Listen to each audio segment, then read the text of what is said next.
जी देखें बच्चे, लिखा हुआ है in stimulated emission a photon emitted from an atom induces an electron in an other excited atom to fall immediately to lower level and emit a photon identical to itself. हाँ जी, इस बात का मतलब क्या है? अब ज़रा इस फिगर में आप देखें, ये देखें ज़रा, ये देखें एक ग्राउंड स्टेट है और एक एक्साइटेड स्टेट है। ठीक है, यहाँ से ये जो रेड आ रहा है एरो, ये फोटोन है। एक्चुअली बिफोर एमिशन क्या हुआ है कि ये फोटोन आया है, इसने आके क्या किया कि जो एक्साइटेड स्टेट में इलेक्ट्रॉन था उसको दोबारा से ग्राउंड स्टेट में ले आए।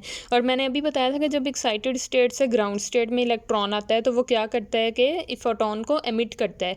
हाँ जी, ये देखें, ये आ गया ग्राउंड स्टेट में और इसने एक और फोटोन, ये रेड एरो जो है ये फोटोन्स हैं बेसिकली, इसको दोबारा से एमिट कर दिया है। ठीक है, ये एनर्जी के लेवल्स हैं E1 और E2। दोबारा से समझें। हाँ जी, स्टिमुलेटेड एमिशन का मैकेनिज्म बहुत इजी है। देखें, एक ग्राउंड स्टेट है और एक एक्साइटेड स्टेट है।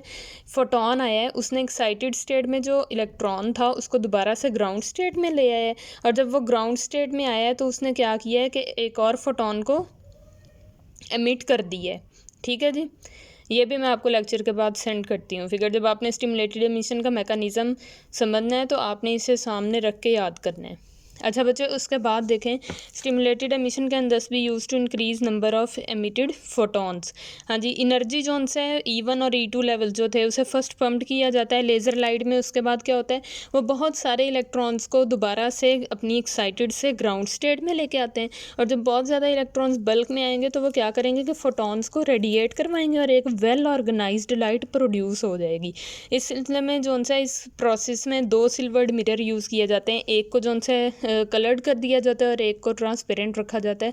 अब देखें, एक पार्शली ट्रांसपेरेंट जो कलर्ड होगा थोड़ा सा, पार्शली मीन हाफ, वो ट्रांसपेरेंट क्या करेगा कि वो रिफ्लेक्ट कर देता है रेडिएशंस को। देखें, लाइट आई और फिर रिफ्लेक्ट, लाइट आई फिर रिफ्लेक्ट। ठीक है, रिफ्लेक्शन होगी इस केस में बैक एंड फोर्थ। और इसकी वजह से क्या होता है कि induces chain of photons emission, बहुत ज़्यादा फोटॉन्स एमिट होते हैं और उसकी वजह से एक वेल ऑर्गेनाइज्ड लाइट हमें मिल जाती है लेज़र लाइट की फॉर्म में।